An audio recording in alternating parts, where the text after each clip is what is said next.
नमस्कार, ज्योतिष परामर्श केंद्र जागेश्वर धाम के YouTube चैनल पर आपका स्वागत है। मैं हूं ज्योतिषी भुवन चंद्र पांडे। प्रिय दर्शकों, ज्योतिष में मैं रोज कुछ न कुछ नया विषय आपके सामने लेकर आता हूं, लेकिन एक बड़ी समस्या यह है कि उसके शब्द शायद आपकी समझ में कम आते होंगे। इसलिए आज की वीडियो का विषय है ग्रहों का बल, अर्थात ग्रहों का बल क्या होता है और ग्रहों की ताकत क्या होती है, यह मैं आपको इस वीडियो में बताऊंगा। इससे पहले कि मैं ग्रहों के बल और ग्रहों की ताकत के बारे में यहाँ पर विश्लेषण करूं, इससे पहले यदि आप ज्योतिष की जिज्ञासा रखते हैं और आप ज्योतिष में इंटरेस्टेड हैं और इस चैनल पर नए हैं, तो ज्योतिष परामर्श केंद्र जागेश्वर धाम के इस यूट्यूब चैनल को लाइक करें, सब्सक्राइब करें और बेल आइकन का बटन केवल इसलिए दबाएं कि सोशल मीडिया प्लेटफॉर्म पर सबसे पहले आपको यह जानकारी प्राप्त हो सके।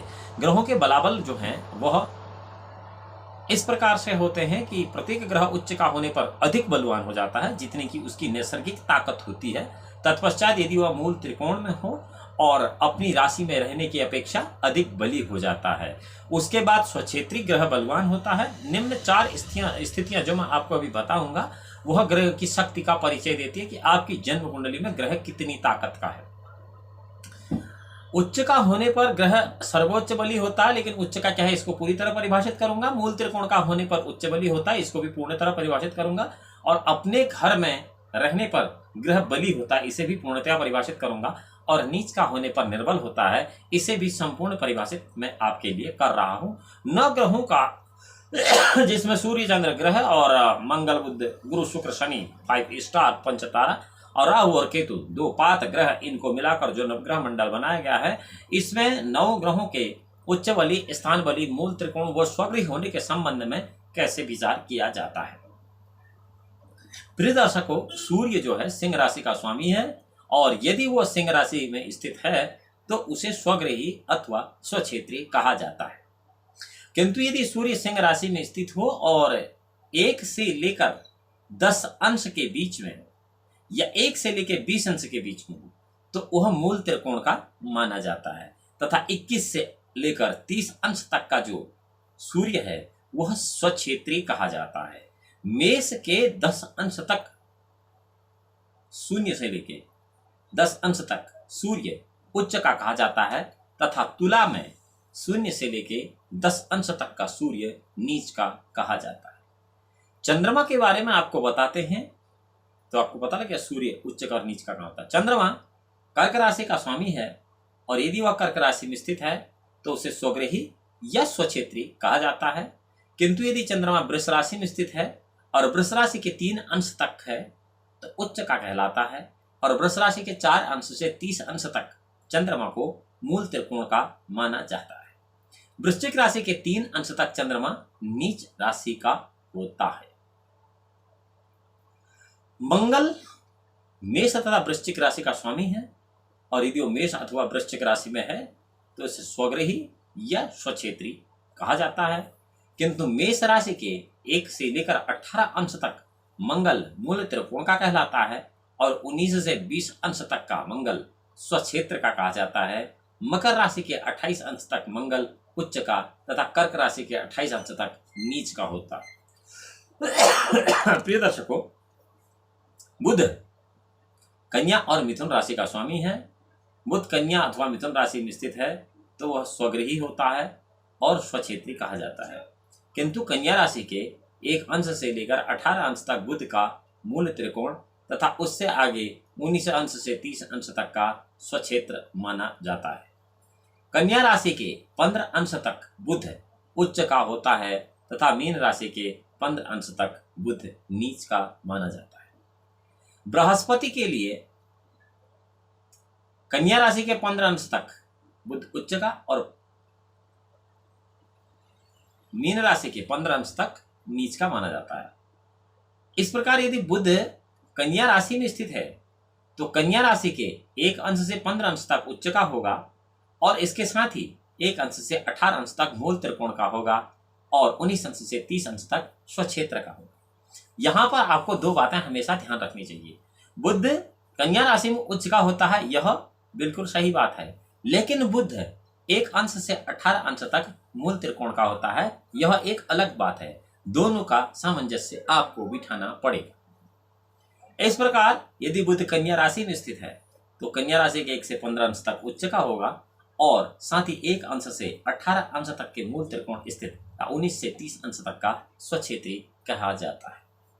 गुरु यह धनु एवं मीन राशि का स्वामी है और यदि गुरु धनु एवं मीन राशि में स्थित है तो स्वक्षेत्र का और स्वगृही कहा जाता है, किंतु धनु राशि के 1 अंश से 13 अंश तक गुरु का मूल त्रिकोण होता है और उसके बाद 14 से 30 अंश तक का गुरु का स्वक्षेत्र होता है। कर्क राशि के 5 अंश तक गुरु उच्च का तथा मकर राशि के 5 अंश तक गुरु नीच का होता है। अब आपको यह अच्छी तरह लग गया कि पूरी राशि में कोई ग्रह नहीं उच्च का होता है और नहीं नीच का होता है, इसलिए इस पर विश्लेषण करना भी बहुत कॉम्प्लिकेटेड है। आपको इसका सम्यक ज्ञान प्राप्त करना चाहिए, अध्ययन करना चाहिए, अन्यथा इसमें फलादेश की कोशिश नहीं करनी चाहिए जो कि हास्यास्पद हो सकती है।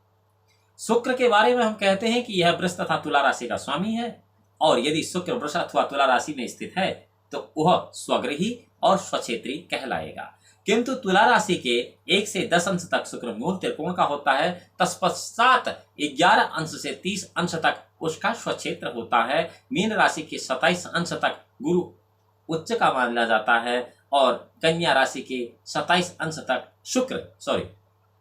मीन राशि में उच्च का माना जाता है और कन्या राशि में 27 अंश तक नीच का माना जाता है शुक्र।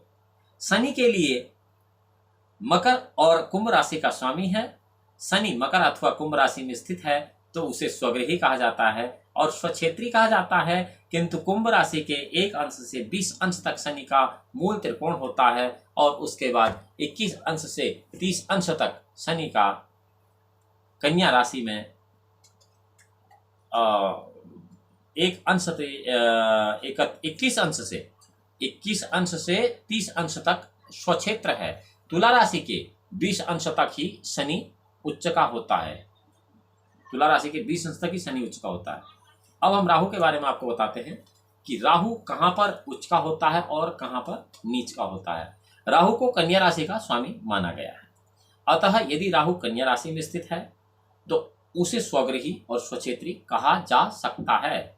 कुछ ज्योतिष शास्त्रियों ने इसके विपरीत 0 अंश तक राहु उच्च का तथा धनु राशि में 0 अंश तक नीच का माना है। इसके विपरीत कुछ अन्य विद्वानों ने वृष राशि में राहु उच्च का और वृश्चिक राशि में नीच का माना है। कर्क राशि को राहु का मूल त्रिकोण माना जाता है, इसमें कोई दो राय नहीं है, परंतु राहु के बारे में जो उच्च नीच की परिकल्पना है यह केवल कपोल कल्पना ही सिद्ध होती है।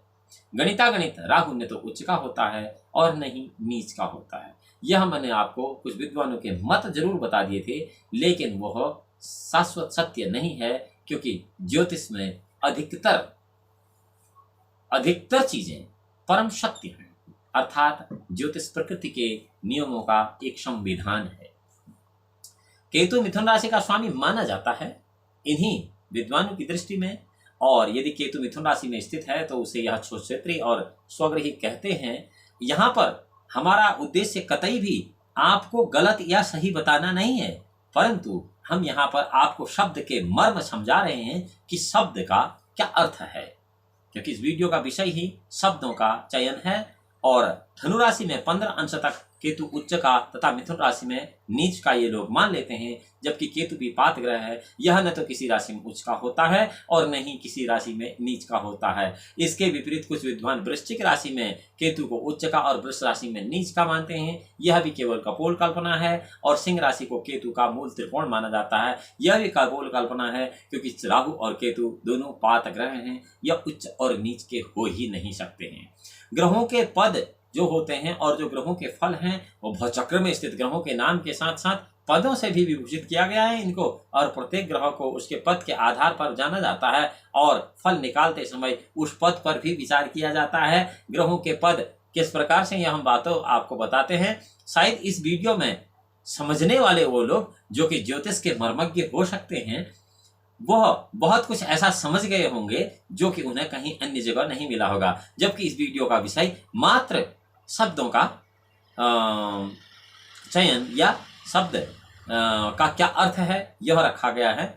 ग्रहों के सूर्य और चंद्रमा को ग्रहों में राजा कहा गया है, बुध को युवराज कहा गया है, मंगल को सेनापति कहा गया है, शुक्र और गुरु को मंत्री कहा गया है, शनि को सेवक कहा गया है। जिस व्यक्ति पर जिस ग्रह का जितना अधिक प्रभाव होगा उसको अपने ही समान बनाने का प्रयत्न वह ग्रह करता है, इसमें कोई संशय नहीं है। ग्रहों के जो बल हैं उसके बारे में हम बता रहे थे आपको। ग्रहों की जो ताकत है वह भी 5 या 6 प्रकार की मानी जाती है, जिनमें से 4 बल तो बहुत मुख्य होते हैं, परंतु ये जो 6 बल होते हैं इनको अगर क्रमशः रख दिया जाए तो स्थान बल, काल बल, दिग्बल, नैसर्गिक बल, चेष्टा बल और दृक बल, ये अलग अलग 6 बल होते हैं। इनमें से जो सबसे पहला स्थान बल होता है, जिसे हम भाव बल भी कहते हैं, वह जो ग्रह उच्च का होता है, स्वग्रही होता है, मित्रग्रही होता है, मूल त्रिकोण में स्थित होता है, उसे स्थान बली कहा जाता है। चंद्रमा और शुक्र सम राशि के अगर वृष, कर्क, कन्या, वृश्चिक, मकर तथा मीन में, और अन्य ग्रह सूर्य, मंगल, बुध, गुरु, शनि, राहु एवं केतु विषम राशि में अर्थात मेष, मिथुन, सिंह, तुला, धनु और कुंभ में स्थित हों तो ऐसे समय में यह स्थान बली कहे जाते हैं। और अगर आपको कोई कुंडली देखनी हो तो उसमें स्थान बली किस प्रकार होता है, तो इसके लिए आपको यह सूत्र जो है वहाँ अप्लाई करना पड़ेगा। दूसरा बल होता है काल बल। बालक या किसी जातक का जन्म रात्रि में हुआ है तो चंद्रमा, शनि और मंगल ये तीनों ग्रह काल बली होते हैं। और यदि जन्म किसी भी जातक का दिन में हुआ है तो सूर्य, बुध और शुक्र यह काल बली होते हैं। गुरु सर्वत्र सर्वकाल में बली होता है और वस्तुतः बुध को दिन और रात्रि दोनों में ही गुरु की तरह काल बली माना जाता है। तीसरा बल जो होता है वह दिग्बल होता है। जन्म कुंडली में प्रथम भाव को पूर्व दिशा, चतुर्थ भाव को उत्तर दिशा, सप्तम भाव को पश्चिम दिशा और दशम भाव को दक्षिण दिशा माना जाता है। और दक्षिण दिशा माना, इन दिशाओं में जैसा कि मैं आपको पहले भी बता रहा था, यहाँ मैं केवल आपको अपने दर्शकों को केवल यह बता रहा था कि ग्रहों के बल क्या हैं और ग्रह किस प्रकार के बल देते हैं। ये शब्द किसी की हमारी समझ में कभी नहीं आते हैं क्योंकि इनका शब्द संयोजन थोड़ा सा डिफिकल्ट होता है और यहाँ हम कुछ और भी आपको बताने लग गए। यह ज्योतिष के जो जानकार लोग हैं उनके लिए बड़ा अच्छा वीडियो है। बुध और गुरु प्रथम भाव में अगर लग्न में रहने पर, चंद्र और शुक्र चतुर्थ भाव में रहने पर, शनि सप्तम भाव में रहने पर और सूर्य और मंगल दशम भाव में स्थित रहने पर दिग्बली हो जाते हैं, जिस तीसरे दिग्बल के बारे में आपको बता रहे थे। और किसी कुंडली में अगर आपको उनके ग्रहों के दिग्बल को देखना है तो फिर इस सूत्र को वहां आपको लगाना पड़ेगा। नैसर्गिक बल होता है चौथा। नैसर्गिक शब्द को तो आप समझते ही, स्वतः ही हमारा जैसे मनुष्य का नैसर्गिक जो जिज्ञासा है वो एक विकास की है, विज्ञान की है, किसी भी चीज को जानने की है।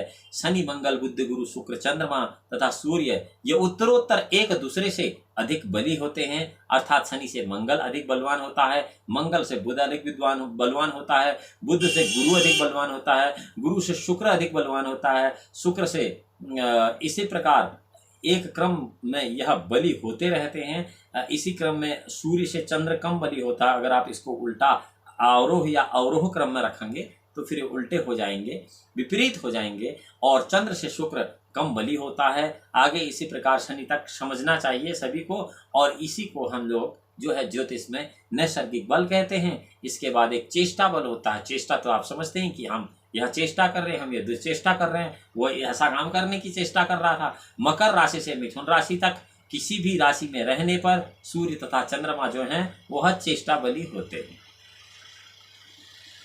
और मंगल, बुध, गुरु, शुक्र तथा शनि ये चंद्रमा के साथ रहने से चेष्टा बली होते हैं। और अगर आपको नवग्रहों की कुंडली में एक वृष लग्न की ही मान लिया कुंडली बना के दे दी जाए, उसमें चंद्रमा, सूर्य अगर लग्न में रखे जाएं और दशम भाव में बाकी सारे बुध, गुरु, शुक्र, शनि 7 के 7 ग्रहों को अगर आप रख देते हैं तो ऐसे में यह कहा जाएगा कि यह ग्रह जो हैं चेष्टा बली हैं। उसके बाद एक दृग बल और होता है, जिस दृग बल के बारे में कहा जाता है जिन दुष्ट ग्रहों के ऊपर शुभ ग्रहों की दृष्टि पड़ रही हो वो उनकी शुभ दृष्टि के बल को पाकर दृग बली हो जाते हैं। अर्थात पाप ग्रह में यदि शुभ ग्रह की दृष्टि पड़ रही है तो जिसको अब तक हम पाप ग्रह कह रहे थे वह दृग बली हो जाएगा। उदाहरण के लिए किसी भी कुंडली में शनि सप्तम भाव में बैठा है और गुरु एकादश भाव में बैठा है और गुरु की शनि के ऊपर पूर्ण दृष्टि पड़ रही है, क्योंकि गुरु जिस भाव में बैठा है उस भाव से पंचम, सप्तम और नवे भाव को पूर्ण दृष्टि से देख ही लेता है। ऐसी स्थिति में दुष्ट ग्रह शनि को शुभ तथा शनि का गुरु का दृष्ट बल प्राप्त हो, दृग बल प्राप्त होगा दृष्टि बल के साथ साथ। तो उस कुंडली में हम यह कहेंगे कि शनि जो है वह दृग बली है। अब आपको ग्रहों के बल, दिग्बल, काल बल, चेष्टा बल, नैसर्गिक बल और दृग बल के बारे में जानकारी मिल चुकी है। प्रिय दर्शकों, अगली वीडियो में हम आपको ग्रहों की दृष्टि का विश्लेषण करके बताएंगे। अगली वीडियो में जब तक हम आपसे मिलते हैं, भगवान भोलेनाथ आपका परम कल्याण करें। तब तक के लिए नमस्कार।